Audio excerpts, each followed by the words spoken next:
अम्ल, क्षार और लवण का दूसरा भाग देखते हैं। तो उस दिन अपन लोग प्रैक्टिकल किए थे किसका, प्राकृतिक सूचकों का। कौन कौन से प्राकृतिक सूचक देख चुके? ये सूचक है प्राकृतिक। हाँ, और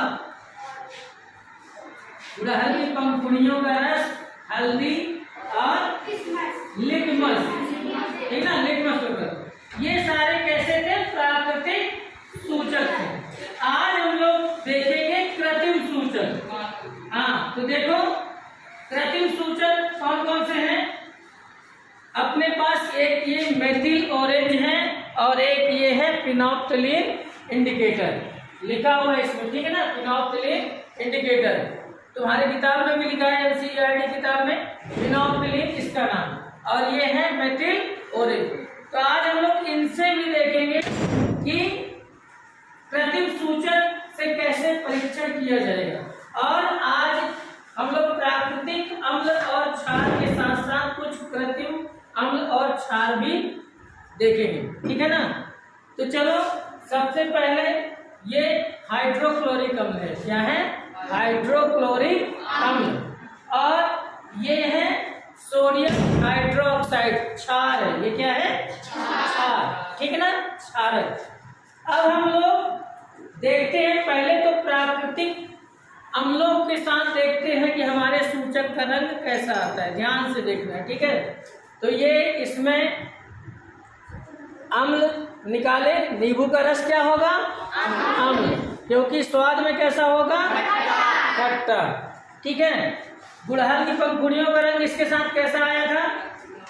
हाँ, किस रंग, कौन सा रंग? गुलाबी, ठीक है।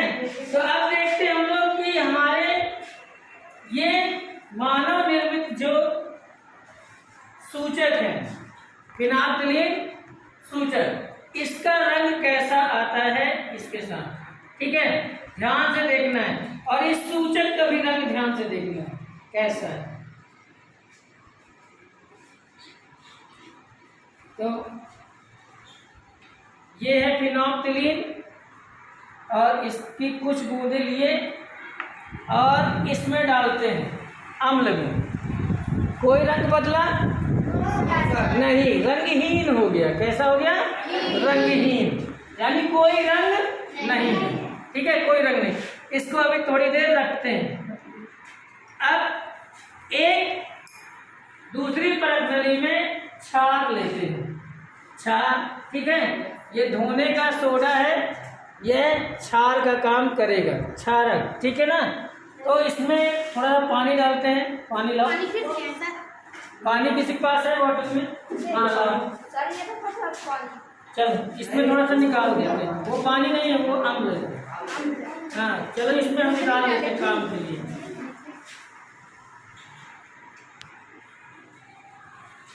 ये बॉटल, चलो इसमें पानी मिला के इसको घोलते हैं।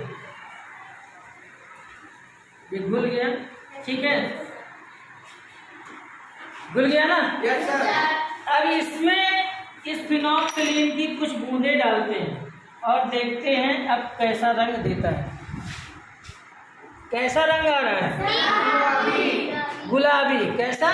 गुलाबी रंग आ रहा है। यानी हमारा जो ये कृत्रिम सूचक है, यह अम्ल के साथ कोई रंग नहीं देता, रंगहीन कर देता है, और क्षार के साथ गुलाबी रंग देता है, ठीक है ना। तो ये भी एक कृत्रिम सूचक के द्वारा हम पहचान कर सकते हैं ना। जिन पदार्थों के साथ कोई रंग ना आए वो क्या कहलाएंगे?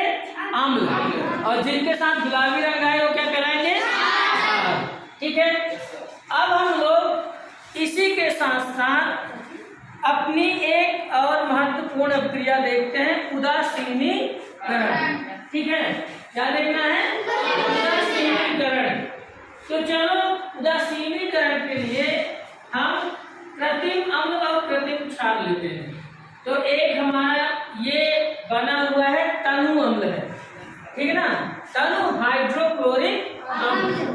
अब दूसरे बीकर में हम लोग क्षार लेते हैं। तो ये है सोडियम हाइड्रोक्साइड। इसको थोड़ा सा इसमें हम लोग वीडियो बनाते हैं, क्षार का विलयन बन जाएगा। ठीक है, ये क्षार थोड़ा सा छूने के बाद जलन पैदा करता है, इसीलिए इसको तुम लोग नहीं छुओगे।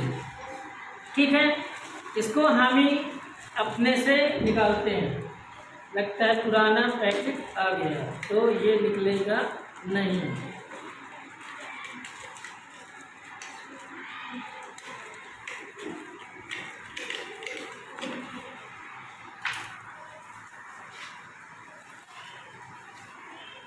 बहुत पुराना।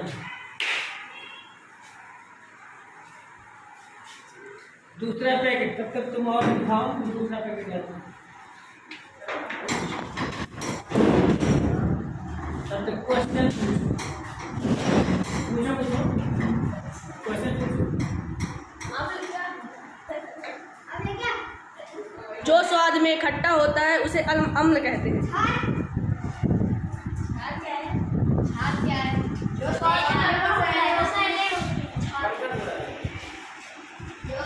ये हम लोग क्षारक यूज करेंगे, सोडियम हाइड्रोक्साइड। ठीक है, और इसका विलयन बनाते हैं। कौन सा है ये?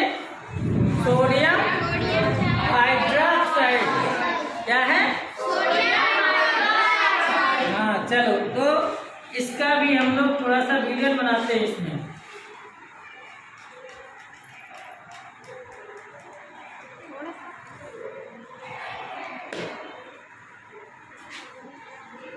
बहुत ज़्यादा है, थोड़ा सा कम है।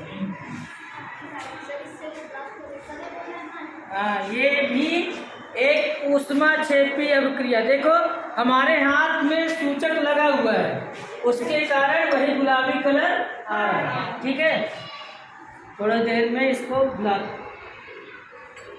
चला गया गुलाबी कलर। हाँ, क्योंकि सूचक थोड़ा सा था और क्षारक ज़्यादा है। अब देखते हैं क्या होता है।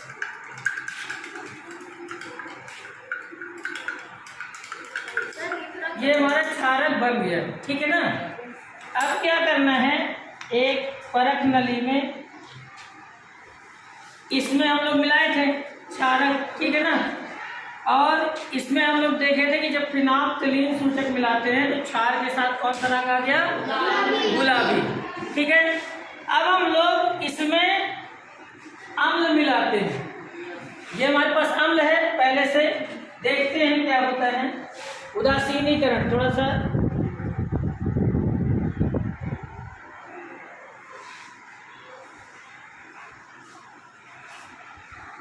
एक बीकर में यहाँ पे ये क्षार ले लिए,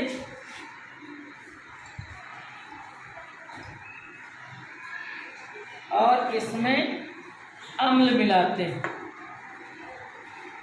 थोड़ी सी सावधानी बरतना है, थोड़ा सा दूर रहना है ना।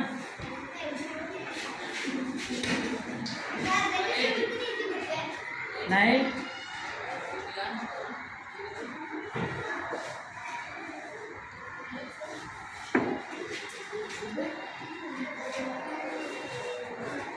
अब ये हमारा अम्ल को हो गया तनु, इसको मिलाते हैं। तो देखो जैसे ही अम्ल गया तो विलयन का रंग चला गया, है ना। अब विलयन का रंग चला गया यानी ये क्या हो गया?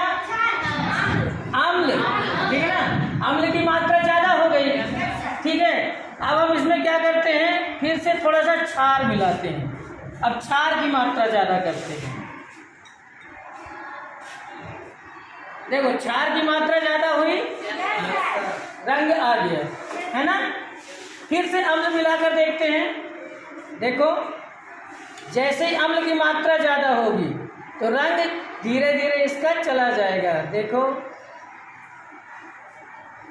ये जा रहा है, जा रहा है ना।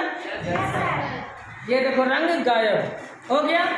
और करें एक बार, तो चलो फिर से क्षार मिलाते। क्योंकि देखो ऐसा हो क्यों रहा है, क्योंकि इस मिश्रण में हमारा ये फिनोल्फ्थालीन सूचक पड़ा हुआ है ना। और इसका गुण क्या है कि यह क्षार के साथ गुलाबी रंग देगा, अम्ल के साथ कोई रंग नहीं तो जब अम्ल की मात्रा ज्यादा हो जाती है तो रंग गायब हो जाता है, और जब क्षार की मात्रा ज्यादा हो जाती है तो रंग फिर से आ जाता है। तो देखो फिर से रंग आएगा। ये क्षार मिला रहे हैं, सोडियम हाइड्रोक्साइड, देखो ये क्षार की मात्रा ज्यादा हुई, अपने आप रंग वापस। ठीक है, फिर से अम्ल मिला के देखें, ठीक है, अब फिर से अम्ल मिलाते हैं। ये फिर से अम्ल तनु हाइड्रोक्लोरिक अम्ल है। कौन सा अम्ल है? तनु हाइड्रोक्लोरिक अम्ल। अब ये तनु हाइड्रोक्लोरिक अम्ल मिला रहे हैं, जैसे इसकी मात्रा मिलती जाएगी बढ़ती जाएगी, ये देखो रंग हल्का हो गया, रंग गायब होने वाला है, और ये देखो रंग गायब हो गया, है ना। तो यहाँ पर रंग गायब क्यों हो गया? क्योंकि यहाँ पर क्षार कम हो गया, अम्ल ज्यादा। ठीक है ना। तो देखो हम लोग कर क्या रहे हैं, हम लोग अम्ल और क्षार को आपस में मिला रहे हैं, और इसको छू कर देखो, एक जन आओ, एक जन, हाँ आओ और छुओ, देखो क्या ये बर्तन थोड़ा सा गर्म लग रहा है ना। तो गर्म लग रहा है क्योंकि जब भी अम्ल और क्षार को आपस में मिलाया जाता है तो क्या बनता है? लवण, पानी और ऊष्मा, है ना। लवण बनता है, पानी बनेगा और ऊष्मा उत्पन्न होगी। यह अभिक्रिया कहलाती है उदासीनीकरण। ठीक है, तो हम लोग उदासीनीकरण जान गए। ठीक है, अब तुम लोग अपने से करके भी देख सकते हो, लेकिन बहुत सावधानी पूर्वक अम्ल और क्षार को मिलाना, तनु अम्ल बनाना। ठीक है, यह सारी जितनी भी क्रियाएं हैं बहुत सावधानी पूर्वक करना है, जैसे जैसे हम बताएंगे वैसे वैसे करते जाना है। और उदासीनीकरण के हम अभी उपयोग भी देखेंगे। जैसे कुछ उपयोग क्या है, कभी जब कोई चींटी काटती है तो खूब ज्यादा जलन होती है ना। क्यों जलन होती है किसी को पता है? नहीं, क्योंकि चींटी का जो डंक होता है उसमें भी एक अम्ल पाया जाता है। जैसे ये हाइड्रोक्लोरिक अम्ल है, उसी तरह चींटी के डंक में हार्मिक अम्ल पाया जाता है। कौन सा? हार्मिक, या उसे मेथेनोइक अम्ल भी कहते हैं। और मेथेनोइक अम्ल जब चींटी हमको काटी तो वह अम्ल अंदर गया और बहुत तेज दर्द होता है, जलन होता है। उसको हम ठीक कैसे कर सकते हैं? इसी क्रिया के द्वारा। यहाँ हम लोग क्या देख रहे हैं, अम्ल और क्षार को आपस में मिला देने पर उनका प्रभाव खत्म हो जाता है ना, लवण और पानी बन जाता है। तो उसी तरह अगर हमारे शरीर में कोई चींटी काटती है और काटेगी तो क्या करेगी? अम्ल को डालेगी, उसी से हमको जलन होगा। और उसको ठीक करने के लिए हम वहां पर कोई क्षार लगा दें। ठीक है ना। हाँ, तो जैसे क्षार घर में हमारे कौन कौन से क्षार मिल सकते हैं? हाँ, मीठा सोडा, ठीक है, सोडियम बाइकार्बोनेट। ठीक है, तो मीठा सोडा सबके घर में रहता है, रसोई में रहता है ना। तो हम क्या करें, मीठा सोडा को उस जगह पर घिस दें तो होगा क्या? अम्ल और क्षार दोनों मिल जाएंगे, उदासीन हो जाएंगे और दर्द खत्म। तो कभी भी कोई काटने वाला कीड़ा अगर काटे तो वो अम्ल डालेगा। कौन सा अम्ल? मेथेनोइक अम्ल। और उससे ठीक करने के लिए हम उसमें क्षार जैसे मीठा सोडा से उपचार करेंगे। ठीक है ना। तो चलो और भी हम लोग देखेंगे, तुम लोग देखोगे कि कौन से उपयोग हैं अम्ल और क्षार के। जैसे एक और उपयोग किसान भी करते हैं। सीधा मैडम, किसान क्या उपयोग करते हैं इसका? उदासीनीकरण का। जब उनकी खेती कम होने लगती है, जब उनकी खेती कम होने लगती है तो वो अपने खेत की मिट्टी का नमूना लेते हैं और लेकर उसको जाते हैं प्रयोगशाला में, और वहां जाकर परीक्षण करवाते हैं कि आखिर हमारी मिट्टी को क्या हो गया है। तो परीक्षण करके बताते हैं कि आपकी मिट्टी में या तो अम्ल की मात्रा ज्यादा है या क्षार की मात्रा ज्यादा है, इसीलिए खेती अच्छे से नहीं हो रही। तो फिर उसे ठीक करने के लिए वो यही क्रिया करते हैं, यानी उदासीनीकरण के लिए अगर अम्ली है तो क्षार वाली दवाई ले लेंगे और क्षारी है तो अम्ल वाली दवाई डालने का वो सलाह देंगे। और जब ये डाल दी जाएगी तो मिट्टी की गया उदासीनीकरण का। पहला उपयोग था काटने वाले कीड़ों के डंक से उपचार करना और दूसरा मिट्टी का उपचार करना। एक और जान लो तीसरा क्या है, जैसे अपन लोग खाना खाते हैं और खाने के कुछ दाने हमारे दांतों के बीच फंस जाते हैं और जब वो दाने सड़ते हैं तो अम्ल का निर्माण करते हैं, ठीक है। और अम्ल बनने के कारण हम लोगों के दांत अक्सर घिसने लगते हैं, खराब होने लगते हैं अम्ल के कारण। देखो ना अम्ल कितना खतरनाक है। तो अम्ल के कारण हमारे दांतों को नुकसान होता है।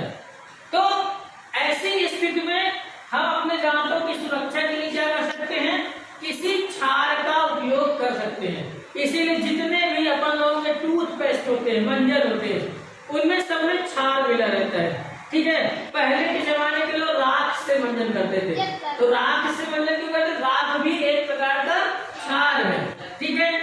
इसी तरह हम लोग मीठा सोडा भी थोड़ा सा अपने मंजन में मिला सकते हैं और अपने दांतों में ब्रश करेंगे, उसके द्वारा तो हमारे दांतों में जो अम्ल है वह उदासीन हो जाएगा और दांतों की सुरक्षा हो जाएगी। तो इस तरह हम लोग उदासीनीकरण का अपने जीवन में प्रभाव देख सकते हैं, ठीक है ना। तो चलो उदासीनीकरण का क्रियाकलाप पूरा हुआ, ठीक है।